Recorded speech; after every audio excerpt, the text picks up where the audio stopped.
knowledge and power. Hi, now we're going to talk about a vital part of the relationship between you and your customers, the knowledge balance or the power balance. The cliche says that knowledge is power, and the cliche is true. Whoever has the most knowledge in a situation is in control of that situation. The internet age has introduced a new tool that customers can use to put them into a much stronger position with salespeople than they ever used to be.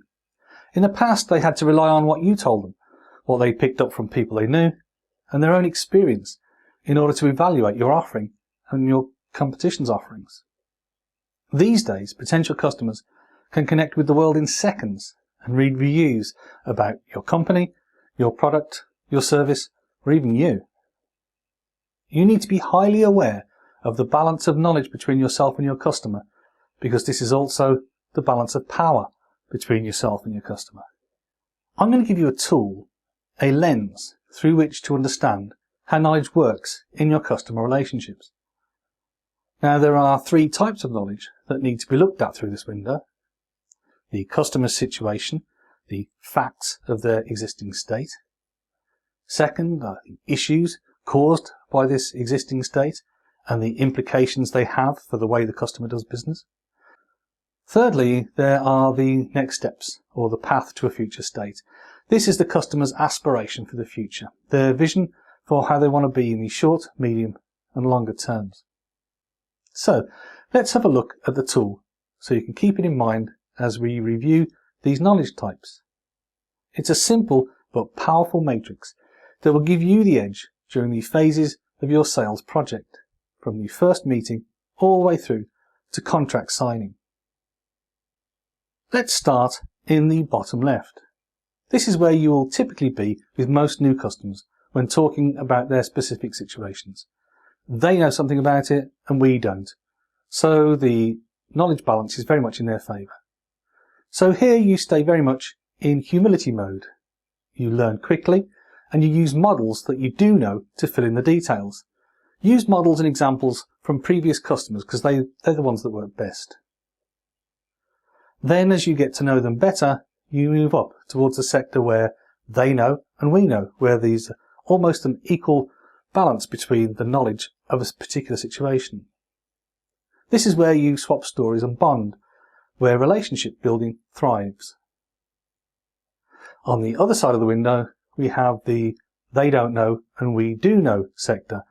This is where the knowledge balance is very much in your favour, and here you can lead. Now remember, be enthusiastic about the knowledge, not the fact that you know something that they don't, because nobody likes a smarmy salesman. Teach with a bias towards your company, your products and yourself. This is where you can add a lot of value through the process of selling. And these days, most customers expect you to add a lot of value through the process of selling in this square where you're sharing a lot of knowledge with them. Finally, there is the bottom right sector. They don't know, we don't know. So basically, there isn't an awful lot of knowledge in this situation at all. You need to ensure that whatever the issue is, you find out first. The key thing to do is ask the right questions. Ask the right questions to frame the knowledge that you need to gain to understand the problem before you can get to a solution. Then find the appropriate expertise and get yourself back into the sector above as quickly as possible. Okay, so that's the tool. Let's look at the three types of information that you'll be looking at through it. Firstly, their current situation, the facts of their current operations, their current strategies, and their position. Now, in the old days, you could put this set of information straight into the learn category, where they know it and we don't, and they give it all to us on request. But these days, you have to put as much of it as possible into the lead section, where they don't know and we do. And that's because customers expect you to provide value to them through the sales process, not to rely on them to provide all the information you need to put your proposition together. And you do this by getting into the account and networking through the stakeholders. One of the main pieces of value you can bring to a business customer is your ability to develop a holistic view of it from your point of view, the point of view of an objective outsider with specialist knowledge. This is traditionally the consultant's view of an organisation, but more and more these days it's being carried out by switched-on salespeople, and these are the salespeople who are most successful in business-to-business selling. By engaging in structured conversations, asking the right questions, and gathering appropriate data across this range of stakeholders, you can get a better picture of a customer company than any single person within their organisation, with the added perspective, obviously, of your company's own expertise. Issues. This leads you to the second area you need to add value in, analysing and defining their problems and issues. The conversations, questioning and data gathering to understand their processes will also allow you to understand their issues. Now, if their issues are familiar to you, then you are straight into the lead mode, or sometimes in the bond section, as they will know them also, and it can be good to have a common language, a common understanding and a common goal to solve the problems. Now, don't assume that every issue is a problem to be solved. They may see the world differently to you and your previous customers. Always check that what you think is an issue really is an issue. There is no money in solving problems your customer doesn't place any value on, and you're unlikely to even get a thank you. I remember talking to a pharmaceutical company about their massive overstocks of ingredients and what they wanted to do about them. They said nothing.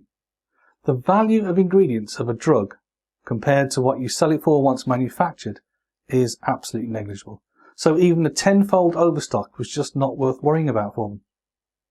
If the issues are new to you and the customer doesn't understand them either, then you need to start controlling the process by which you develop expertise around them. And you're in a very vulnerable position until you do.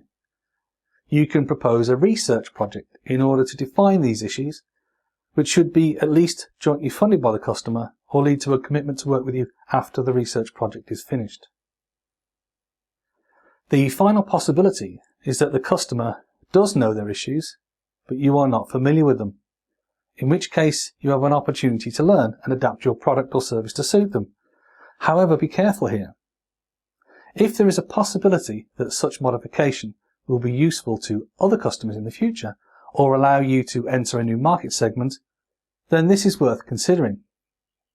If it's a one-off project that will yield no transferable benefits, then in my experience it's better to exit the deal before you spend an awful lot of time and money that you'll never ever recoup because you won't be able to use it again. Future state. The last area of knowledge that needs to be viewed through this lens is their future state, their vision for their company. Very often customers do not know what's achievable and need the salesperson to help them define where they want to go. They will be able to provide a direction, but often not have a clear view about how fast they can go or how much it will cost, and whether it will even be cost effective for them to go there. If you both know what's achievable for them, then it's an area for you to bond over. If you know because you've done it for other customers and they do not, then obviously you're in the lead box. When you do not have a clear idea of what your product or service means for them in terms of their future vision, then again you're in a vulnerable position, and you need to consider the cost of learning this as a part of you considering whether to proceed with the customer or not. So, now you know the 3 types of knowledge you need in a sale, and the tool through which you can analyse where the power lies in your customer relationship, so you know how to act to your best advantage.